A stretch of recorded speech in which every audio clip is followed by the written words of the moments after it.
Welcome to Crawlspace. I'm Tim here today with Lance. Lance, how are you today? I'm doing fantastic today, Tim. Thank you so much for asking. I hope everybody out there is doing as fantastic, if not better. This conversation is very cool.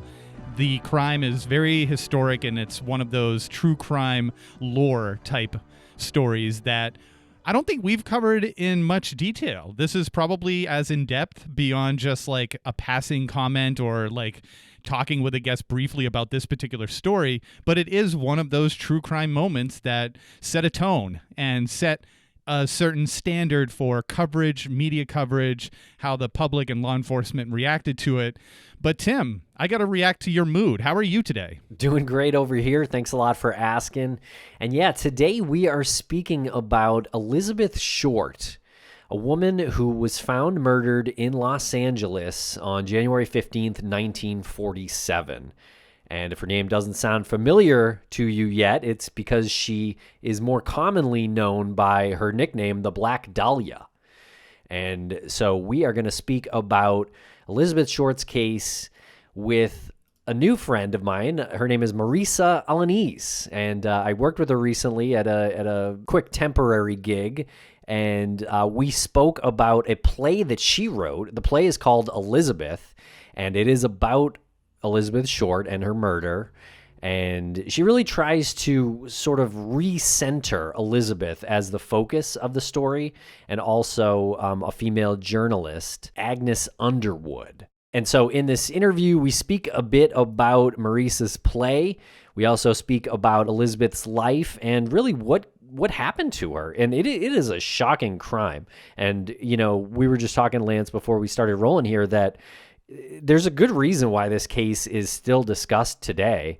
It's unsolved, and it is incredibly gruesome. It is, and to Marissa's credit, she does stay away from those gruesome details as best she can because, like you said, she wants to recenter at least one part of the conversation regarding Elizabeth Short and examine her life as opposed to the brutal murder. Because I think the more people know about Elizabeth Short, the person who's not the Black Dahlia, that can lend itself into maybe what was going on in the times back then. Maybe the treatment of how someone in her position in Los Angeles, in Hollywood, could be treated and taken advantage of and ultimately murdered. I'm not saying that that's going to solve the case, but the more info you have on the background, the better.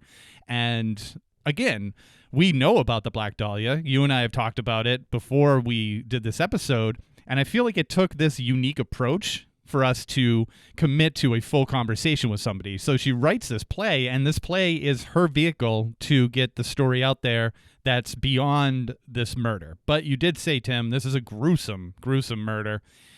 The more details that you discover about this murder, the more you want to solve it. You know, the more you want to say all of the tropes and all of the earmarks for a psychological evaluation, a forensic breakdown, all of it's here. All of it's here. Like, you can create a profile from probably half a dozen things that were done to her and her body. You can feed that into a profiling machine, and you can, on the other side, get a very clear picture of what this person probably does for an occupation, how they behave in public. It can go on and on. So it is really, and I don't want to downplay it by using this word, it is a buffet of information that you can gather from the Black Dahlia murder. Totally agree. And so I hope you enjoy this conversation with Marissa. And if you're interested in putting her play on, that is an option. Her website and Instagram is linked in the show notes if you'd like to contact her. And Lance, fun fact, I actually went to the same high school as Elizabeth Short. Wow. So you came in, just a few years after that. A few years, yeah. Yeah, just a few decades after that. So you're basically related to Elizabeth Short because your grandmother... Yeah, basically. Yeah, so my grandmother apparently lived with Elizabeth for a period of time as well. At least that's the story in my family. I don't know how to confirm that at this point, but that's the long-told story in my family. Well, we can confirm it here. That's it. Who's gonna question it? All right, everyone. I hope you enjoy this conversation, and please follow us on social media at Crawlspace Podcast or Crawlspace Pod. And we're going to break it quick for commercial here, and we'll be right back with Marissa Alaniz.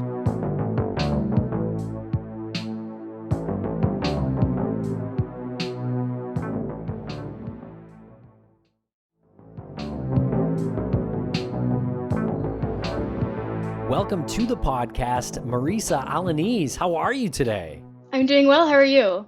We're doing great. We're doing great. Thank you so much for joining us, because you're actually bringing something to us that no one else has done. You're bringing this topic to us that in a way where it's been presented in a way that no one has ever done, which I think is so cool. And it's about a topic that is just so rich and so like embedded in our true crime, lore.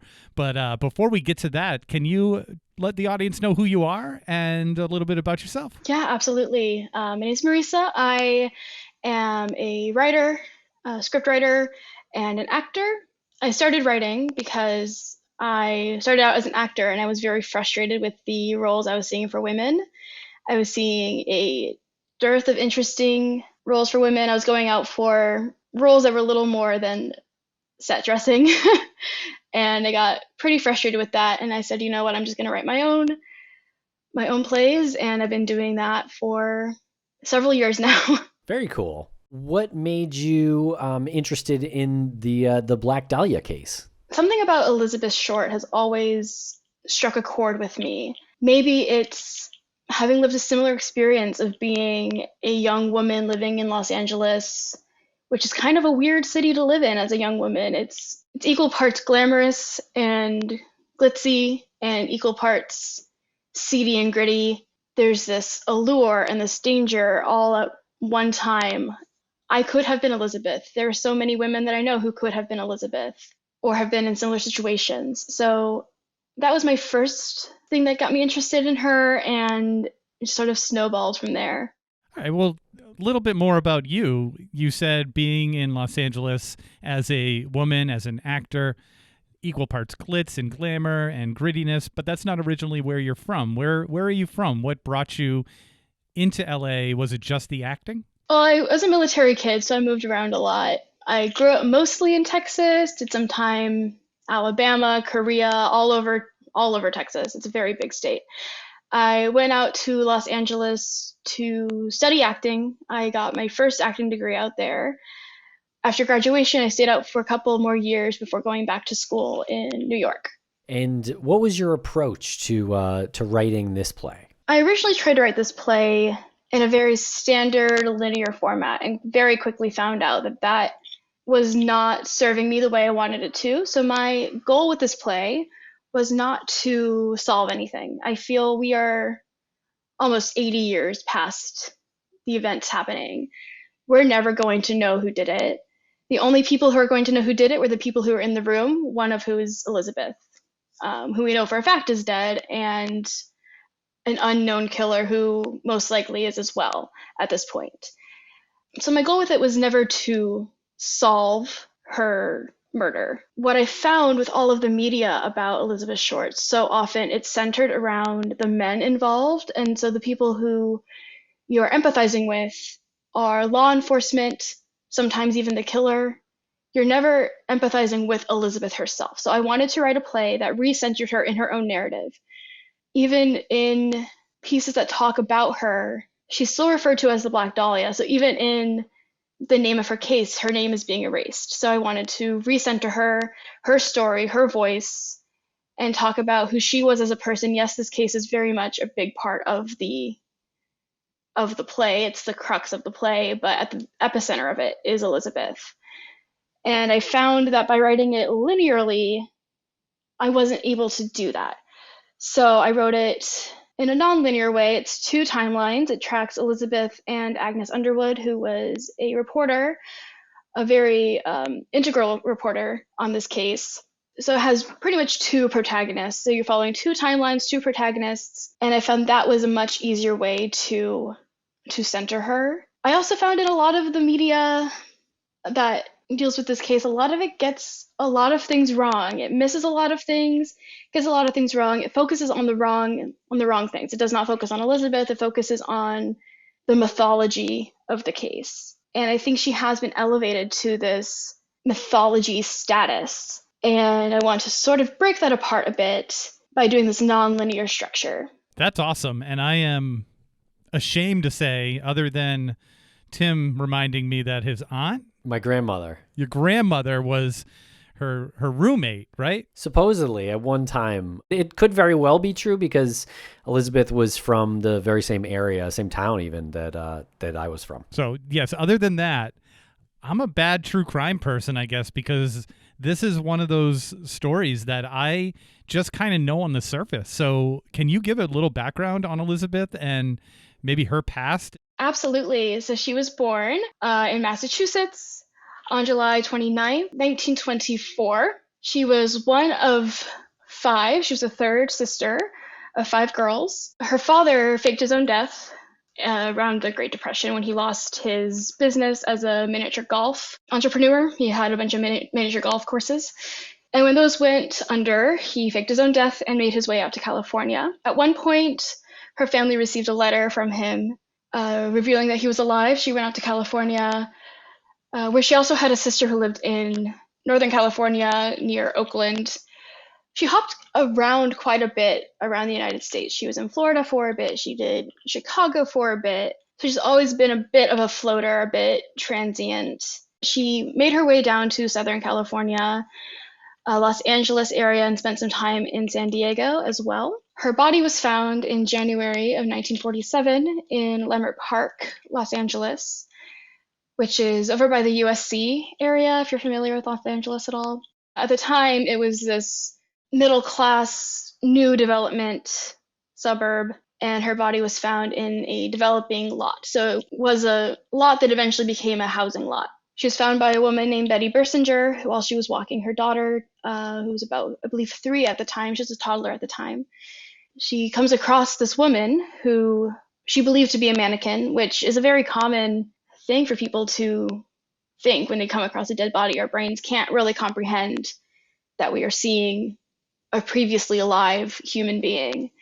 It's Elizabeth Short. She's been cut in half, right down the middle. One half about a foot apart from each other, one half on one side, one half on the other, about a foot apart. She calls the police, and that's what sparked a nationwide, what is now a cold case. It was actually a very state-of-the-art case because one of the first cases to ever have fingerprints sent through sound photo, which was early fax machine. And they were able to figure out who she was because they faxed her fingerprints, and they found her an old mugshot from when she was arrested for underage drinking near Camp Cook, California. She was an aspiring actor, right? Perhaps. Okay, so she didn't have any roles? She didn't have any roles. She was 20. Okay. She was 22 when she was murdered. There's speculation about her being an aspiring actor, and that very well could be in part just because she was a young woman living in Los Angeles, but we don't have any solid proof that she was pursuing acting. Okay, and where was she living? In and out of places. She was living for a while at this place on Carlos Avenue, which I believe is now a church. But it was belonged to this man named Mark Hansen. He was a business owner. He owned a bunch of nightclubs in the area. So he owned the Florentine Gardens, was one of them. And he would often let women come in and out and stay at his place for very cheap. She also lived at the Chancellor, which, interestingly enough, is directly across from where my first apartment in Los Angeles, out in Hollywood, is right off Hollywood and Cherokee is where she lived. At the Chancellor for a bit. She would sometimes spend her nights in 24/7 movie theaters, which was very popular at the time, just so she could have a place to stay overnight that wasn't super expensive, that she could afford and give her some temporary shelter. She stayed with the French family down in San Diego, so she sort of floated all over the place. Is it fair to say that one of the reasons her story hasn't been centered around her is because she's kind of tough to understand? Like, She I is. remember we spoke about this, and I'm gonna follow up with some of these questions now. But like, why was she living in so many places, and why was she in movie theaters all night occasionally? She was really difficult to pin down. And I'll get back to your question in a moment, but part of the writing process, because she was so difficult to crack at first, and then once I did sort of get into her head, she became the easiest part of this play to write, was finding her voice. Or once I found it, she was the easiest part to write. In writing her, I sort of did what they teach you in acting school is, one of the tactics is write down everything your character says about themselves and then write down everything that other characters say about you. And so I did that, and that was sort of how I was able to trace her through line at the very beginning. I do think part of why we have not centered her is actually because of the time period that this happened. This happened around the same time as film noir sort of taking off. This case sort of mirrored what people were looking at in film noir and finding interesting in film noir. And the people that you're connecting to in the film noir genre is very rarely the women. It's most often the detectives, the male reporters, sometimes the killer. So very rarely are you connecting with the victim in film noirs. And I think that it's an unfortunate side effect that it happened when it did, because it got this treatment of this filmic treatment, and that helped to lead to this huge lore that it created. Now, there's a moment in the play where these reporters call Elizabeth's mom to try to get some information out of her. Can you tell us about this moment? And was this an actual moment that happened? Absolutely. So this moment is between Wayne Sutton and Jimmy Richardson, who were part of the rival paper to Aggie Underwood. So they're trying to crack the story before anyone else. And they did give her mom a call in order to get information from her. They told her she has won a beauty contest. Instead of telling her that her daughter is dead, they said, your daughter has won a beauty contest. And that did happen. A lot of my dialogue is lifted from various primary sources. But this scene is a lot of direct quotes taken from Jimmy Richardson's biography, his autobiography, and various interviews. And I found this moment to be kind of like a second death for Elizabeth. It's the beginning of these stories being told about her that may or may not be true. And she did win a beauty contest well prior to the events in January of 1947. So her mother was pretty easily convinced at the time that she had won another one. I found that moment just very telling about how people were treating the tragedies of victims. Right. So do you think that that was something that was very telling of not only the treating of other victims, but the treating of women at the time? Yeah, absolutely. I think true crime in general and film noir are both very gendered genres.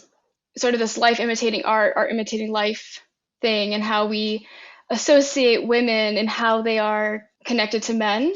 I think Elizabeth is given this treatment in part because she's beautiful, in part because she's white. There's the missing white woman syndrome that was coined in more modern terms or more modern times by, I believe, Gwen Ifill, I believe is her name. It's the idea that we focus more on missing and murdered women if they are white, especially if they are beautiful. And we're less likely to focus on missing and murdered women if they are women of color, or if they're trans, or if they're any group of another marginalized community. And I think Elizabeth is very emblematic of missing white woman syndrome. And obviously there were other women who were murdered and missing well before her and well after her, but I think her case being so iconic is a good opportunity to talk about these things. Yeah, probably partially because the brutality of how she was left. That certainly sticks with people. Absolutely. And yeah, and there was even more disturbing details that you shared in our conversation that we had in person that I had never heard about her case. And I, like Lance, hadn't dug in too deep. But yeah, what a disturbing murder. And what happened after her murder is probably even more disturbing, right? Because she wasn't murdered from getting cut in half. She was murdered before that. Can you tell us a little bit about these details? Sure. So her autopsy originally showed that she was shot. It was found that she was actually hit in the head with a socket wrench so hard that the wound from the socket wrench looked like an exit wound from a bullet. And her official cause of death was exsanguination or blood loss, which I think is not that difficult to imagine being the case, given that she was cut in half. Do we know where she was abducted from? No. The last place she was seen was leaving the Biltmore Hotel in downtown LA. I believe she left out of the Grand Street exit, or at least was dropped off by Red Manley, the last man to see her alive, off the Grand Street entrance. And there's a thing called the missing week. So in between her last being seen at the Biltmore Hotel and her body being found, there's a whole week where she is unaccounted for. There are several supposed sightings, but none of them can actually be confirmed. A lot of them are people who want to have proximity to the case. They want some sort of notoriety of, oh, I saw her walking down the street, now they're in the paper, or misidentifications. So there's not any official sighting of her in between her being seen at the Biltmore Hotel and her body being found. So how soon after the discovery of her body did it become like a media frenzy? Was that immediate? Pretty much immediate. At the time, the way that law enforcement worked with journalists was very different than how we work with journalists now, or how law enforcement works with journalists now. Journalists were much more involved. They were at the crime scene. Crime scenes were often contaminated from journalists walking around, trying to get pictures and trying to get interviews. So they were working much closer with law enforcement than we would ever allow today. There's some questions on ethics of how how closely journalism was allowed to interact with law enforcement. But yeah, it was pretty much immediate. So people would read the paper and then they would go to the police and say, I saw her walking here, or I saw something, strange going on in this area. In your opinion, how badly did that impact the investigation? So badly. There were hundreds of confessing Sams, people who claimed to have done it but didn't do it. There was no way they could have done it. There were a lot of false leads, a lot of suspects who were very quickly ruled out. So the notoriety really did not work in her favor. And we'll be right back after a quick word from our sponsors. Thanks to our sponsors, and now we're back to the program. Can you tell us a bit about this Red Manley guy? He was the last person to have seen her. Mm-hmm. Absolutely. So Red Manley was a salesman, a traveling salesman. He goes down to San Diego, where he sees Elizabeth Short on a street corner, and he and his wife had just had a baby. So they're having a little bit of like an upheaval in their relationship. And so he considers cheating on his wife. So he picks Elizabeth up with the intention of cheating with her on his wife. And Elizabeth is kind of standoffish. She gets in his car, but she's a little standoffish towards him. In his interview, he says that he was kind of ready to get rid of her. He was like a little annoyed by her. He was ready to be rid of her. But he picks her up. She is staying with the French family in San Diego. He drops her off there. She asks, "Can you take me back to Los Angeles?" He says, "I can't right now, but I will be back, and I'll write you when I'm back to San Diego, and I'll take you back to Los Angeles." So the next time he's in San Diego, he writes to her. They get together. He takes her back to LA. She wants to drop her trunk off at a Greyhound depot. So he takes her to the Greyhound depot. She drops her trunk off, and she says, I'm just going to wait here. And he says that this is a sketchy part of town. I'm not going to leave you here. And so she says she's meeting her sister at the Biltmore. So he drops her off at the Biltmore, but there's actually no record of her sister ever going to the Biltmore. We don't know if she actually is meeting her sister at the Biltmore, or if she's just saying that she's meeting her at the Biltmore. But he drops her off. He does give her his contact information in this little black book that she carries around, which is actually owned by Mark Hansen, the man that she is sometimes living with. At that point, she was not living with Mark Hansen. He had kicked her out at that point, but she still had his address book. So she takes down his information and he leaves her there. A week later, she is found. Law enforcement shows up at his door, and he says pretty much like, "I know why you're here, but I didn't do it. I did not kill Elizabeth Short." And honestly, I am very inclined to believe him. I think he is a victim of circumstance, wrong place, wrong time. Given his interview with Agnes Underwood, which is another scene has a lot of verbatim lines in it. Given his interview with Aggie, I don't think he did it. And it's something that really plagued him for the rest of his life. He was also a similar age to Elizabeth. I believe he was 25 at the time of her murder. She was 22. So he's still a young guy.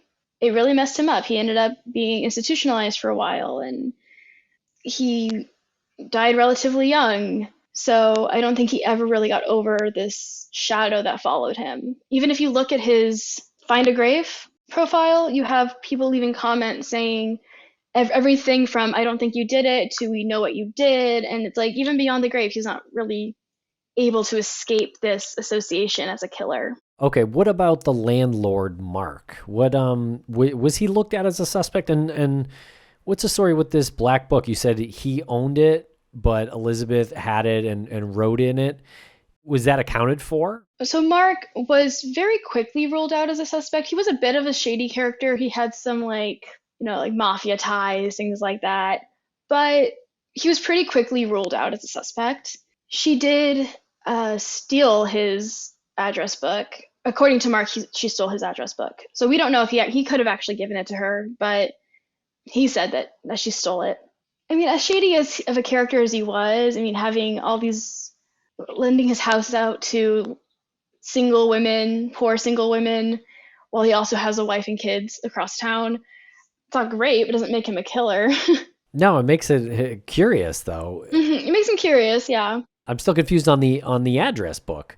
So it was his. He had written in it before. He claims Elizabeth stole it, and then she was using it, and then it was found in her belongings after her murder? It was either found in her trunk or it was sent by the killer. The killer called the newspaper and said he was going to send some of the things that she had on her when she died. Now, he actually called Jimmy Richardson's paper, but in my play, he calls Aggie because she is the protagonist. So I do recognize that is not accurate, but what he says in the play is accurate. He says he's going to send some things that she had on her when she died or when she disappeared, including her birth certificate. And so that gets anonymously sent. It's covered in gasoline to wipe clean any fingerprints that may be on it. There was one partial print that was lifted, but it couldn't be connected to anybody. How does one know to put gasoline on something? That's a great question. How does one know to put gasoline on something? That does tell you a lot about the killer, though. Yeah, it does. And one of the things that I do know about this is the manner in which her face was mutilated with the Glasgow smile, that slicing of the mouth to make it look like a giant grin. What was the story with that? How was that perceived? Was it a message, or what's your thoughts on that? I, to be honest, don't spend a whole lot of time trying to get into the head of the killer. I spent most of my time trying to get into the head of Elizabeth. So tracking motive was not my main concern, but I can speak to what spoke to me as a writer, and that smile just reminded me so much of any time walking alone and being told to smile by a man and refusing to do it, and the aggression that comes from that. I can speculate that is related to it, but of course I don't know. Now, you mentioned that the killer likely called the newspaper. Can you just recount that conversation a little bit? Because that was surprising to me when I read the play. I hadn't recalled that or known that. Yes, the killer called the newspaper. He called Jimmy Richardson's newspaper, like I said. He said, "It looks like you run out of material, so let me help you out. I'm going to send you these things that she had on her." And before they could really get a lot of information out of him, he said, "I'm going to go now because I believe you might be trying to trace this call," and hung up. But yeah, so he sent her address book, her birth certificate, and things that were not in her trunk when they recovered her trunk. Where was her trunk when they recovered it? At the Greyhound Depot. Okay, so she really dropped it off there. Mm-hmm. What was she leaving it there for? She was planning to take a bus ride somewhere? I would assume so. She relied mostly on buses rather than trains, or she didn't have a car, so she relied mostly on buses. Buses are a much cheaper form of transportation than a train would have been, or a taxi or anything. Right. Did she take her trunk with her on other trips around where she went? Yeah, she was allegedly very possessive of her trunk. She was sometimes, for the Frenches where she was staying, she, instead of paying them lodging money or rent money, she gave them hats out of her trunk as payment. Back then, you had mentioned like Hollywood, and Hollywood back then was studio run, very male, masculine. The movies were all male leads, and the females were either the damsel in distress or they were the femme fatale, right? So they were very categorized, and that even like translated to interactions on the street. And that's kind of like why I brought up the Glasgow smile as well. And I liked your answer because that was where my head was going too, where it's like, now I'm going to make you smile for good. And that, forever, which is where my head was going. And I'm wondering, like, things have changed to modern times, but there are still things there. I mean, we see it all the time in the news and in politics where it's just a different form of this categorization. I hope that makes sense. Is there anything that you can cite that's like, oh, it's back then it was like this, it's kind of like this today? Yeah. Well, Lance, it's called the patriarchy. Oh my God, I'm getting female splained. I don't think things are nearly as different as we would like them to be. But I think what I really want people to take away from this play is how we interact with true crime narratives. Our brains are hardwired to put people into boxes, and we do that based on the media that we consume. So, to use film noir as an example, people were putting Elizabeth into this femme fatale box.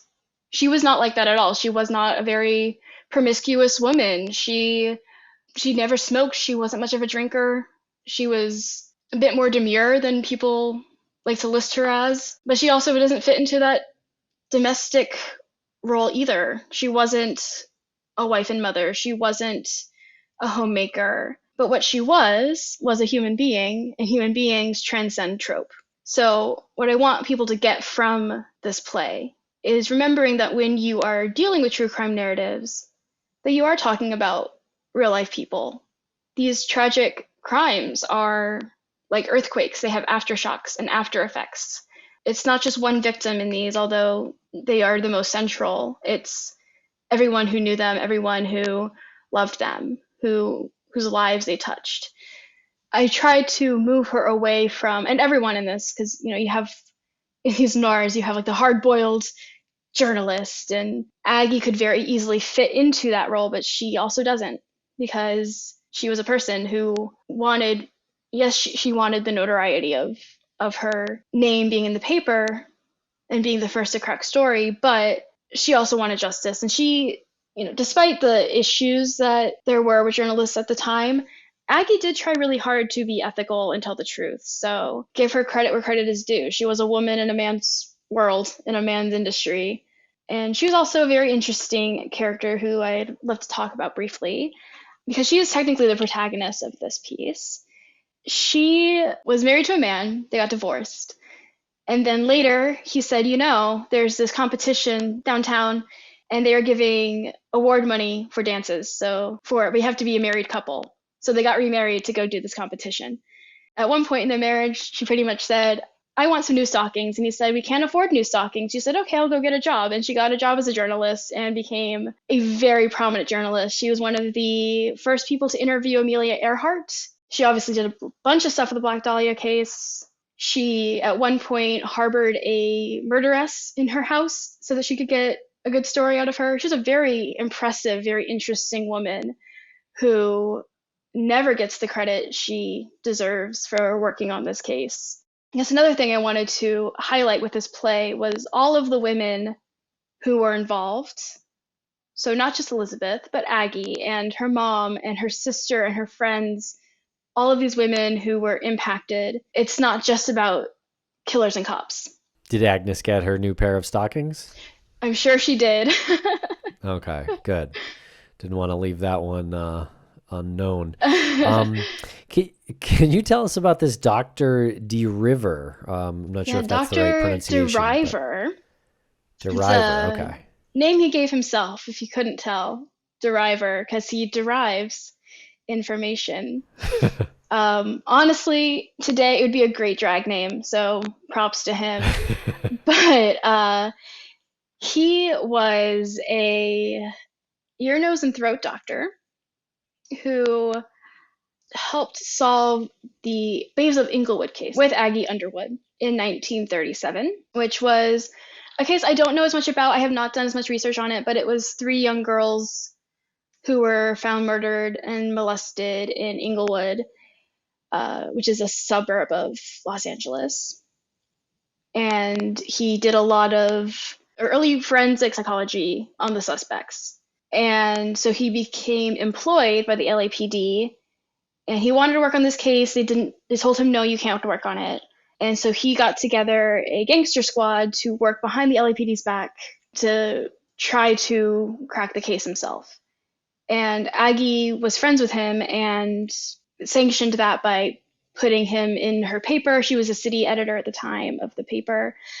So she got him to write sort of this expose on the killer to see if it could lure the killer into communicating with them. The person they found was this man named Leslie Dillon, who some people who are trying to figure this out today say he was the killer. Some people say he wasn't.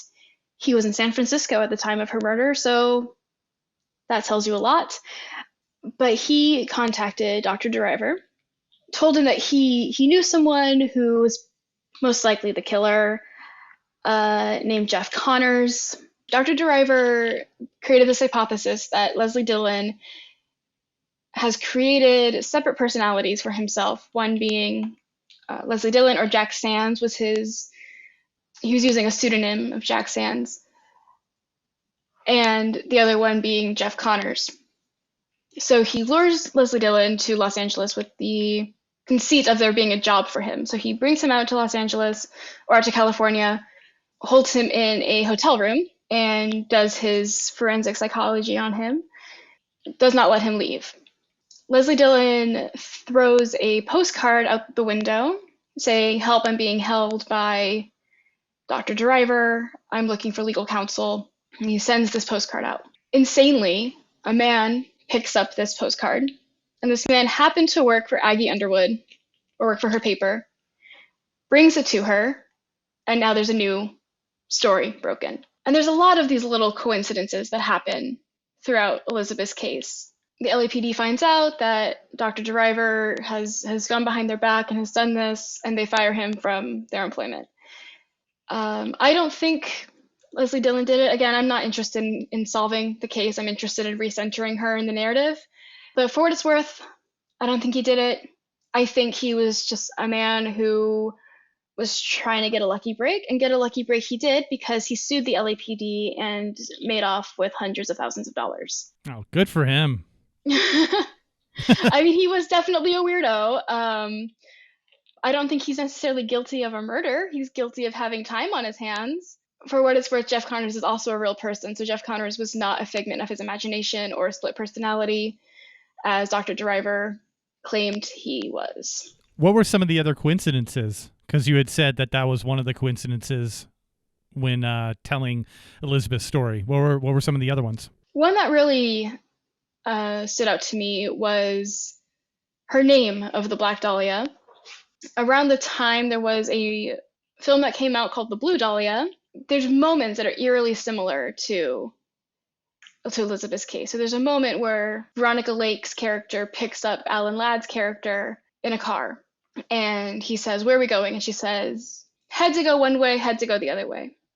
Head to go to, I think, Malibu, and tails to go, I think, Toluca Lake is where she was going, maybe." And that reminded me very much of red picking her up because she had told her friends that she was going to be in San Francisco, but ended up instead going south to San Diego. And the Blue Dahlia came out at the same time, came out the same week that her body was found. So there's a very likely chance, given that she was sleeping in 24/7 theaters, that she could have seen this movie. She could have seen this movie several times. And we'll be right back after a quick word from our sponsors. Thanks to our sponsors, and now we're back to the program. Do you know who coined the term the Black Dahlia? Everyone thinks that they coined the term Black Dahlia. Yeah, it was given to her by some guys at a luncheonette in Long Beach because of her black hair. She dyed her hair with henna, giving her this black hair. Her hair is actually much lighter than that.